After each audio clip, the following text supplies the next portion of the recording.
It's Tuesday, February 10th. In the headlines, Tax Administration Jamaica warns against false tax filings after a major court ruling.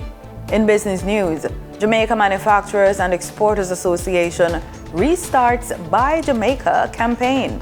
Regionally, free movement nears reality as Belize tables Caricom mobility legislation. And in sports, the under-17 Reggae Boys to clash with Canada on Wednesday in FIFA Under-17 World Cup qualifier. This is the news on PBC Jamaica. I'm Simone Absalom Gale.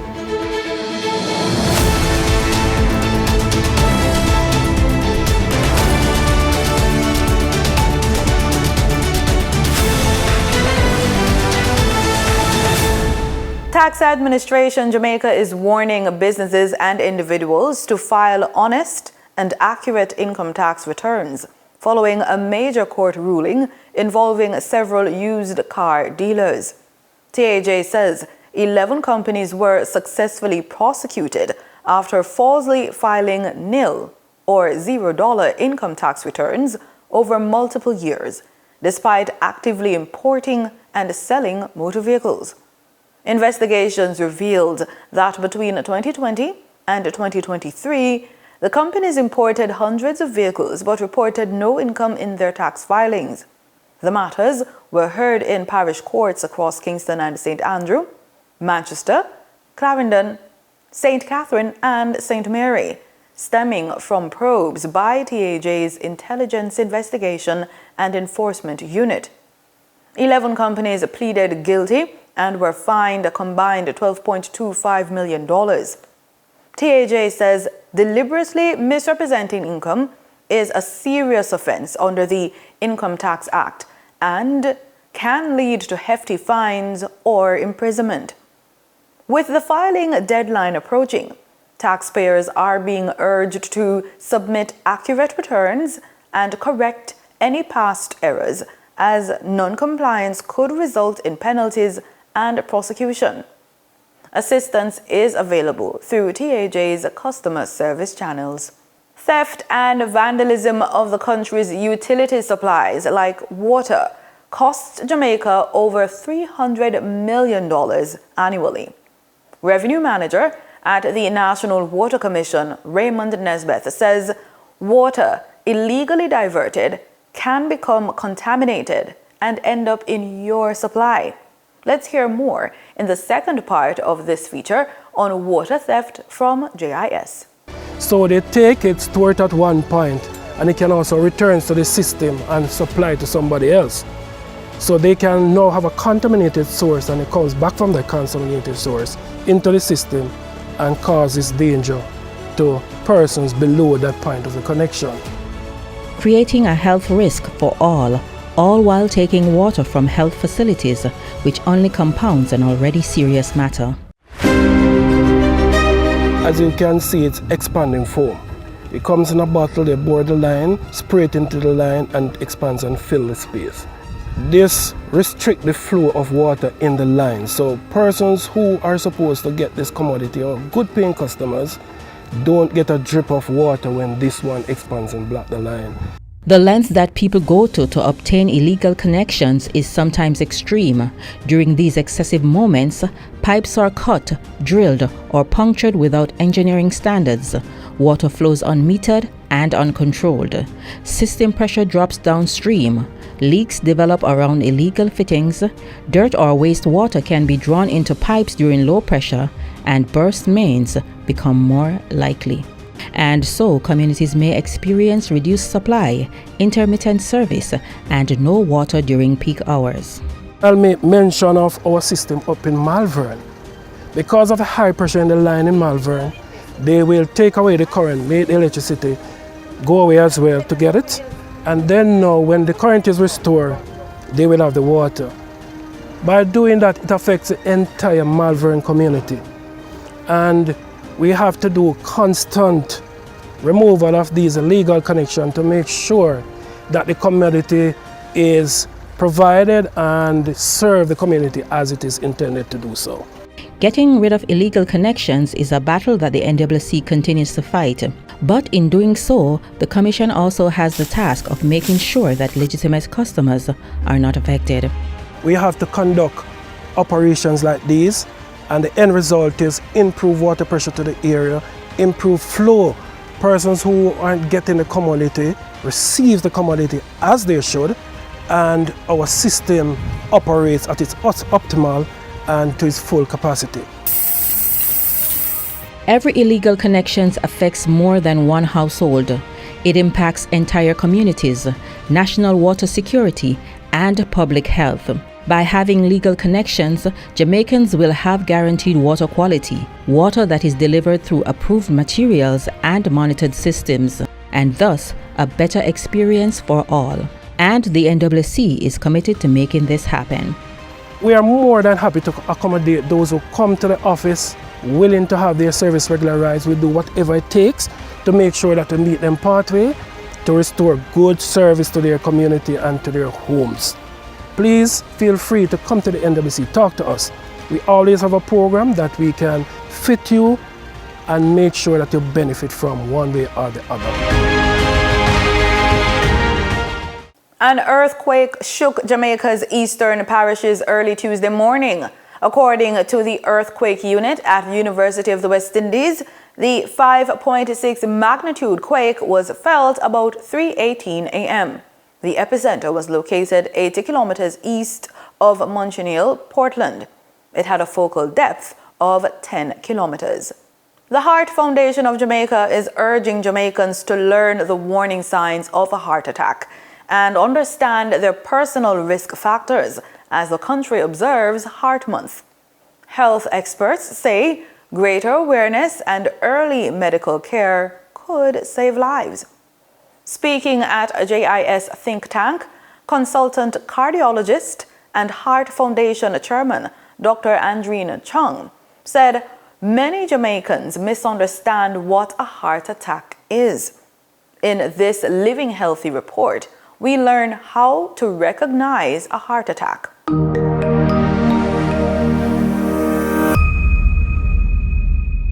So heart attack, first of all, is an event. It's a cardiac event. It's not something that's going on and on and on. It's a specified event in which there is damage to the heart muscle because of sudden blockage of blood vessels and reduction or obstruction of blood flow to the heart muscle. So you block off the blood supply and the heart muscle dies or becomes severely damaged. That's a heart attack. The heart attack occurs, although it's a sudden event, it occurs on the background of long-term deposits forming on the inside of the blood vessels of the heart.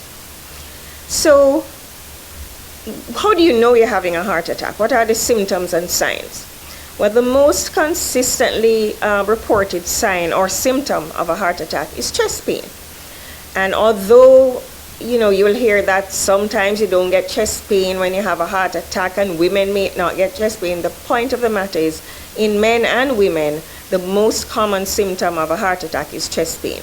It's usually felt in the center of the chest, but it may radiate out to either side of the chest and to either arm, so left or right arm. It may also go up into the throat or through you to your back. These are common areas where you may feel pain or discomfort when you're having a heart attack. And it doesn't have to be severe pain. It's not always the severe pain that causes you to clutch your chest and fall to the ground like you see in the medical dramas on TV. Sometimes it can be subtle, and it's usually associated with other symptoms. For example, you may get short of breath. You may feel faint or like you want to pass out. You might feel nauseous or even vomit. And another fairly common symptom is, as Jamaican people would say, you wash with cold sweat. So you get very sweaty and, really, you can be soaked. So those are some typical presentations of heart attack. And if you are feeling those symptoms, particularly the chest pain, you should make sure you get to medical attention as soon as possible. One other word about the chest pain. It may be sharp, it may be dull, it may be, as we say, hard to localize. That means you're feeling it, but you can't really say it is specifically in this spot or that spot. It's just in the chest. or it may be burning and feel like heartburn, or you might think that you're having acid reflux because you feel this burning pain in the chest. There's a reason they call it heartburn, because the symptoms of a heart attack and the symptoms of something like acid reflux can actually overlap and feel the same. So people might think that they're having, peptic ulcer, or they're having some acid stomach, when in fact they're having a heart attack. The clue is the things that you would normally take to help you with your acid stomach. So if you drink your ginger tea and you take your antacid and you take your magnesia and it's not settling, it might not be your stomach. So get to medical attention. And it's important because the earlier you get to medical attention and the earlier treatment starts, the less muscle is going to be damaged, and therefore the function of the heart that you're going to be left with after a heart attack is going to be that much better. Time now for the Business Report with Denise Williams.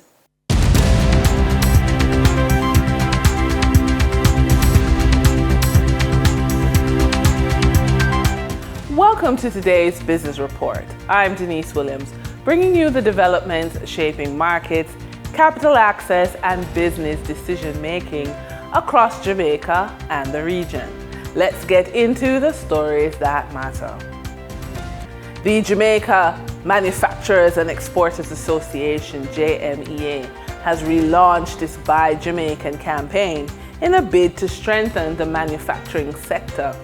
The industry now accounts for about 9% of gross domestic product and employs roughly 85,500 people, down sharply from the 1970s and 80s when it contributed more than 20% to gross domestic product and supported about 165,000 jobs.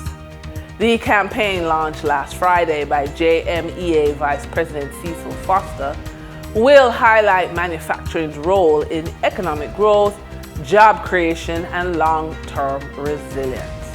Several noted companies trading on the Jamaica Stock Exchange reported a mixed bag of financial results.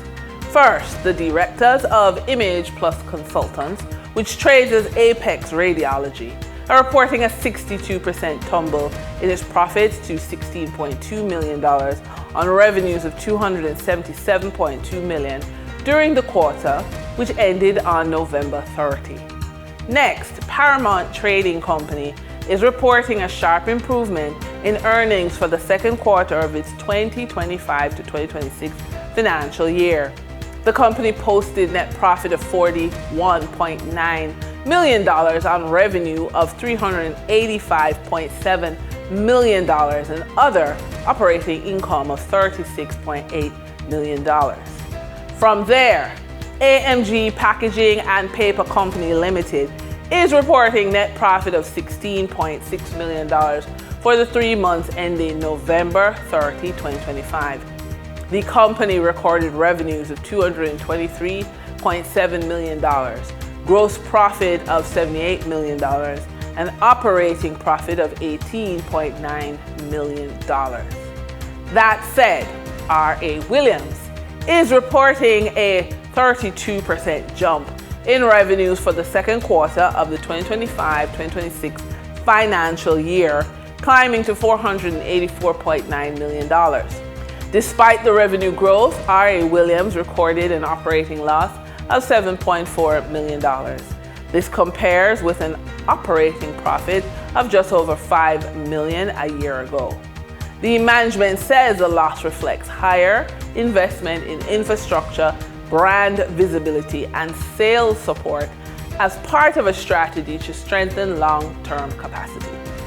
For the trading period of February 9, 2026, the most actively traded securities were Trans-Jamaica Highway Limited with 6,137,092 units, representing 26.36% of market sales activities. QWI Investments Limited with 2,285,800 units, representing 9.82% of market sales activities.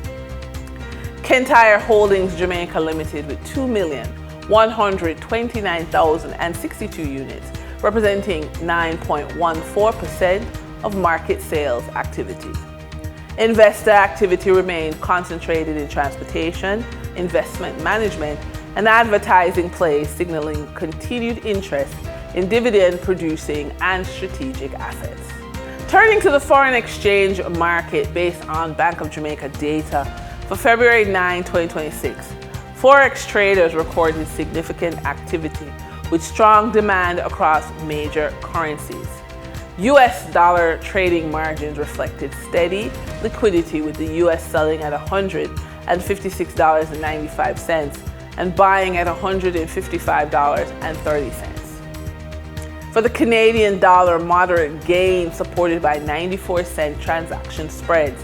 The Canadian dollar sold for $115.36 and was bought for $114.42. The British pound had continued volatility, offering short-term trading opportunities of $7.44 in profits for the banks. The British pound sold for $215.01 and was bought for $207.57. These movements underscore the importance of cash flow timing and currency awareness for businesses managing import costs, debt servicing, or overseas exposure. For our credit report tip of the day, many professionals struggle with credit because they expect ideas and expertise to unlock funding, while banks fund predictability, not potential. Credit functions as a financial sum that signals reliability and obligation, not creativity or character. When this is misunderstood, professionals disengage instead of positioning themselves strategically. The solution is to treat credit as infrastructure, actively manage it, translate vision into risk-ready structures, and present clear signals of control and consistency so capital can move forward without hesitation. And that's today's business report. I'm Denise Williams, bringing clarity to capital, markets, and strategy. Until next time, stay informed, stay intentional, and keep building forward. See you soon.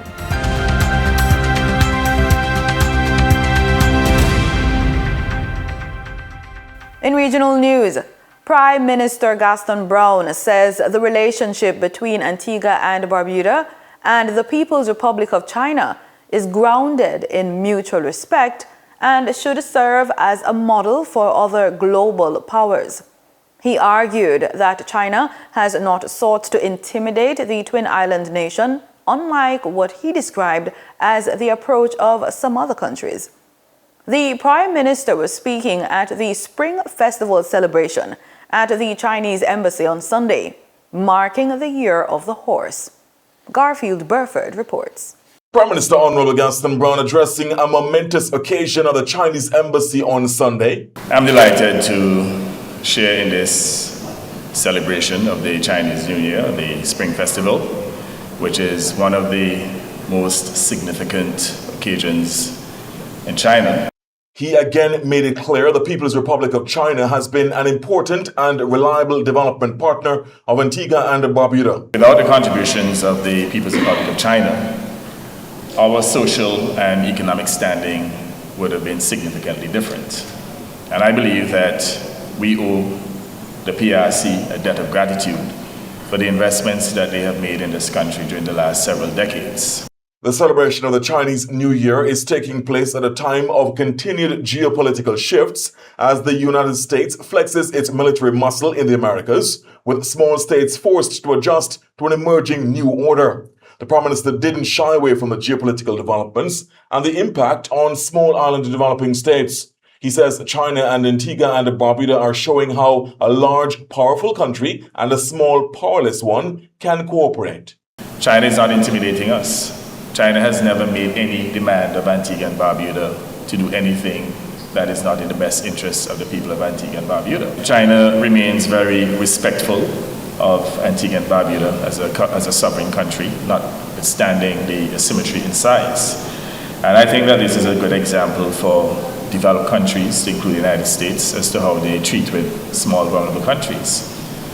China does not have any restrictions on Antigua and Barbuda.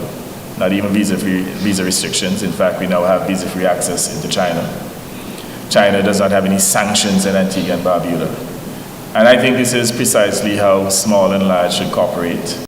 Prime Minister Brown says this partnership should continue despite the shifting geopolitical realities. I know that perhaps sometime in the future we may be called upon to distance ourselves from China. But I say to you that that should not happen. We must continue to stand with China, if not out of gratitude, at least in the interest of international cooperation. And we have to understand too that geopolitical sentiments, they change from time to time. Prime Minister Brown also insists Antigua and Barbuda should always stand on principle in line with his government's mantra of being friends of all and enemies of none. He had this message for the people of Antigua and Barbuda. And what I'll say to our countrymen and countrywomen is that this bullying cannot continue indefinitely. And we have to learn to stay the course, to take the pressure. There will be increased pressures, but we should not buckle, provided we continue to stand in principle, provided we continue to stand with our friends. Then we have nothing to worry about as a people. Because at the end of the day, we are standing in principle. Turning to the global geopolitical and geo-economic theater, the head of government is also hoping China and the US will cooperate as the two largest economies in the world. St. Lucia's Agriculture Minister is raising alarm on the global stage over the growing threat of invasive seaweed to small island economies. Addressing the world's government's summit, she warned that recurring surges are undermining economic security and is urging a coordinated regional shift from crisis response to sustainable use. More in this report.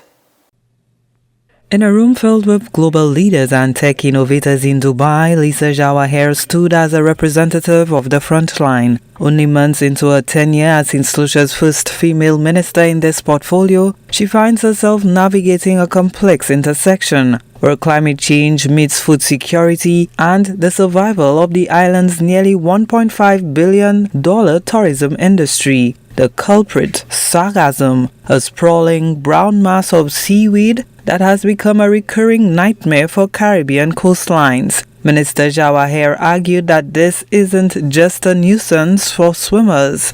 It is a structural threat to the region's GDP. Given the significance of tourism, which represents almost 70% of our GDP, any threat to our core sector must be treated seriously. As such, we also believe that this shared issue gives opportunity for the formulation of a shared long-term solution which addresses our concerns and captures the opportunity for transformation of the Sargassum to something which benefits our people where possible. For Jawahir, the mission is twofold. She is pushing for a loss and damage strategy that forces the international community to recognize the economic toll these environmental shifts take on small island states. But she is looking for the gold within the seaweed. Her intervention at the summit wasn't just a plea for help, it was a call for innovation. She's looking for collaborative solutions that can transform this invasive weed into a catalyst for a new sustainable industry, potentially in biofuels or fertilizer, turning an environmental liability into a national asset. This increases visitor value, extends stays, and spreads benefits more equitably across communities. For St. Lucia, therefore, tourism for cultural heritage is not a standalone sector. It is a platform through which we express identity, create livelihoods, empower communities, and connect regionally. By framing the Sargassum crisis within the context of the multi-destination regional approach, Jawahir is betting on a future where Caribbean nations no longer fight for scraps of the market, but unite to protect the very ecosystem that sustains them. When we collaborate in this area, we are not just strengthening tourism, we are protecting it. And that allows us to further strengthen the social and economic fabric of the Greater Caribbean.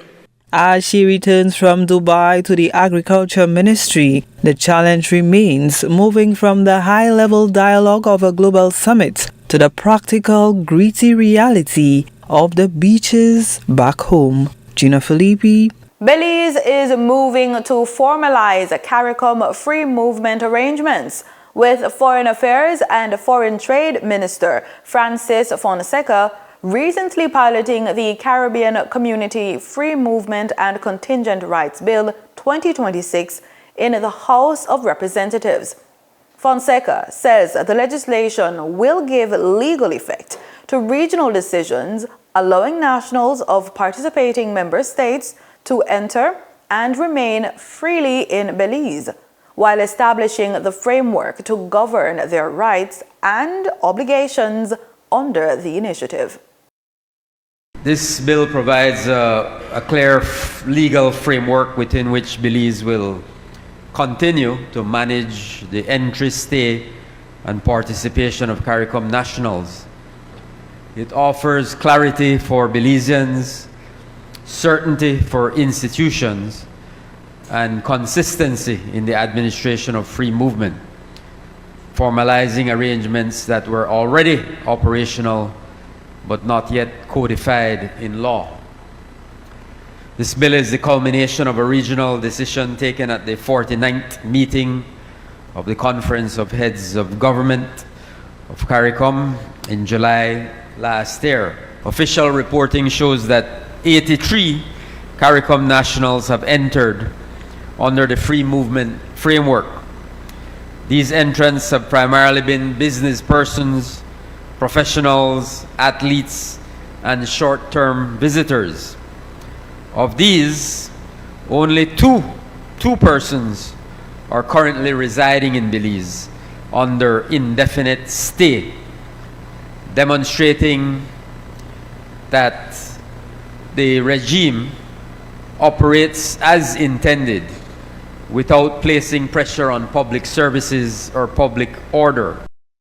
In sports, we look to football. The under-17 Reggae Boys will next be in action on Wednesday at 3 p.m. Jamaica time versus Canada. A victory over Canada would secure Jamaica's qualification to the under-17 FIFA World Cup in Qatar.